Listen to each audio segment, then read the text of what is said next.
Nobody expected what happened next.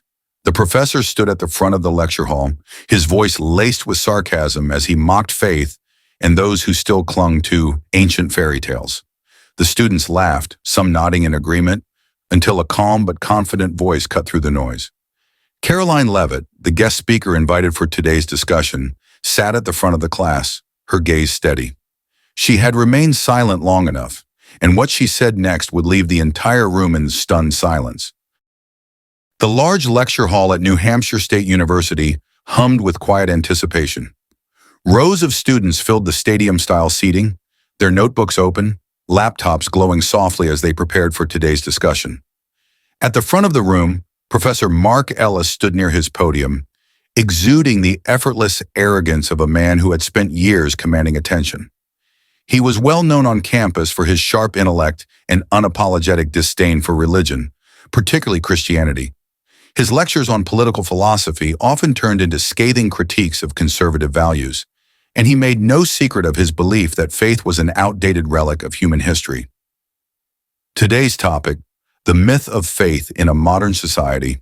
Professor Ellis adjusted his wireframe glasses, his smirk widening as he addressed the students. "Let's be honest," he began, his voice smooth but laced with condescension. "Religion, particularly Christianity, is nothing more than a security blanket for those who are afraid of thinking for themselves." A few students chuckled. Others nodded in agreement. He continued, stepping toward the massive screen behind him, which displayed a slide titled, "Faith versus Reason. The Clear Divide. Science, logic, and reason have given us progress," he said, gesturing grandly. "Faith, on the other hand, has held us back for centuries. It was faith that burned people at the stake, that waged wars, that justified oppression. And yet here we are in the 21st century, with some people still believing that an invisible man in the sky is in control of everything." The laughter was louder this time. Sitting in the guest chair near the stage, Karoline Leavitt remained composed. She had been invited as a guest speaker to discuss political and cultural topics, but before she had even taken the stage, the professor had decided to preemptively attack faith, knowing that she was a vocal Christian. It wasn't the first time someone had tried to humiliate believers in a public setting. It wouldn't be the last. But if he thought she would sit by and say nothing, he had made a grave mistake. Professor Ellis leaned against his desk, arms crossed, a smug smile playing at his lips. "So, before we continue, let's do something fun. Is there anyone in this room who still believes in God?" He raised an eyebrow, scanning the room. A few students hesitated before raising their hands. Some looked uncomfortable, clearly fearing ridicule. Others kept their hands firmly down, unwilling to make themselves a target. Then slowly, Karoline uncrossed her legs and raised her hand. The room went silent. Professor Ellis's smirk faltered for just a moment before returning. "Ah, our esteemed guest speaker," he said, feigning delight. "Well, Ms. Leavitt, I wasn't expecting you to participate so soon. Please enlighten us. Why do you, an intelligent modern woman, still believe in an outdated superstition?" A few students turned to glance at Karoline, recognizing her name from political circles. She was no stranger to debate, but this was different. This was his home turf. Karoline met his gaze without hesitation. "I believe in faith and reason," she said evenly. "I don't see them as opposites." Professor Ellis raised an eyebrow. "That's fascinating. Please enlighten us. How does believing in something you can't see or prove fit into a world built on logic and evidence?" Karoline didn't flinch. "Tell me, Professor," she said, her voice clear and strong. "Do you believe in love?" The room fell quiet. A few students exchanged confused looks. Ellis frowned slightly. "Excuse me?" "Love," Karoline repeated. "Justice, morality. Can you measure those things in a lab? Can you weigh them on a scale?" A few chuckles rippled through the audience, but Karoline remained focused. "Of course I do," Ellis scoffed, "but love isn't the same as religion." "Why not?" Karoline asked. "Can you measure it, weigh it, put it in a test tube? Show me scientific evidence that love exists as a tangible, observable force." Ellis's smirk wavered. "That's ridiculous. Love is an experience, an emotion felt and expressed. We see its effects." Karoline nodded. Exactly. Just because you can't physically hold love in your hands doesn't mean it's not real. Faith is the same way. It's something deeply felt, something experienced. We see its effects in people's lives, in their strength, in the way it carries them through hardship. The classroom was silent now, the energy shifting as students began to lean in, intrigued. Ellis, however, wasn't ready to back down. "All right," he said, forcing a chuckle. "That's poetic, but faith isn't just an emotion. It's a belief system that dictates how people live their lives. And worse, it often leads to people rejecting science in favor of superstition." Karoline shook her head. Faith and science aren't enemies. Many of history's greatest scientists were believers. Newton, Galileo, Pascal, even Einstein spoke of a higher power. Faith doesn't reject science. It gives it meaning. Science tells us how the universe works, but faith asks why it exists in the first place. A murmur spread through the room. Some students who had been nodding along with Ellis's earlier statements now looked deep in thought. Professor Ellis's smile tightened. "That's a convenient way to justify it," he said. "But tell me this. If God is real, why does suffering exist? Why do bad things happen to good people? Why would an all-powerful, all-loving being allow injustice?" Karoline's expression didn't change. "Because free will exists," she said simply. "If God removed all suffering, he would have to remove free choice. And without free will, love, courage, and even science wouldn't exist. Because we would just be programmed machines, not thinking, feeling individuals." A stunned silence fell over the room.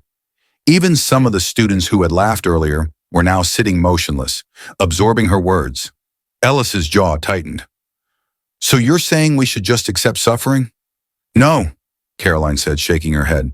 "I'm saying we have a choice in how we respond to it. Faith doesn't ignore suffering. It gives people the strength to face it. Without faith, the only answer to suffering is that it's meaningless. But faith tells us there's a purpose, even in pain." The room was so quiet one could hear the faint hum of the projector overhead. Ellis seemed momentarily at a loss, his usual confidence flickering under the weight of Karoline's argument. A slow clap started somewhere in the room, then another. Within seconds, the entire lecture hall was filled with applause, and for the first time, Professor Ellis had nothing to say. The applause carried through the lecture hall, echoing off the walls in a way that made Professor Mark Ellis shift uncomfortably.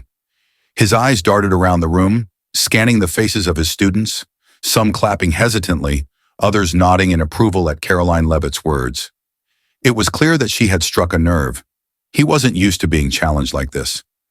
Clearing his throat, Ellis raised a hand to quiet the room. The clapping died down, but the energy in the hall remained charged. Karoline sat back in her chair, her expression composed, as if the entire exchange had barely affected her. "Well," Ellis said, forcing a chuckle, "that was quite the passionate response, Miss Leavitt. You certainly know how to command an audience." Karoline didn't blink. "I wasn't trying to command anything, Professor. I was answering your question." A murmur of agreement rippled through the class. Ellis straightened, gripping the edge of his desk as if bracing himself. "Fair enough," he conceded. "But let's take this a step further. You say faith and science aren't enemies, that they work together. But history tells a different story, doesn't it? Look at Galileo, condemned by the church for his discoveries. Look at the countless scientists who were silenced because their findings didn't fit religious narratives." Karoline nodded, unfazed. "You're right.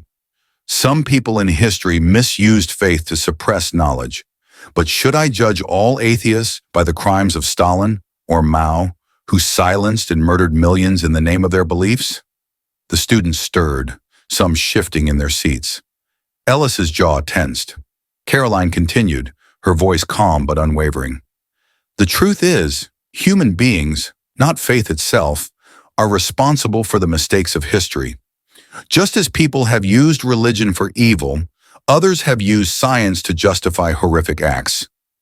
Eugenics, for example, where scientific theories were twisted to label some people as inferior. But do we blame science for that? No, because science, like faith, isn't the enemy. It's how people use them that matters."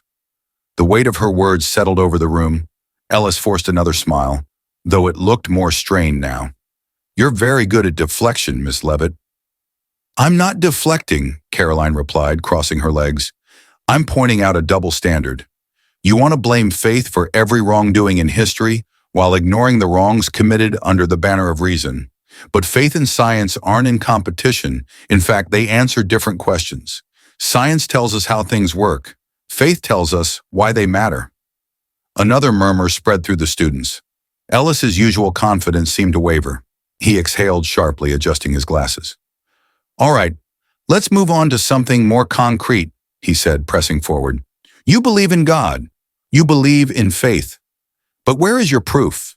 Because in science, we don't just accept things because they feel true. We test them. We observe them.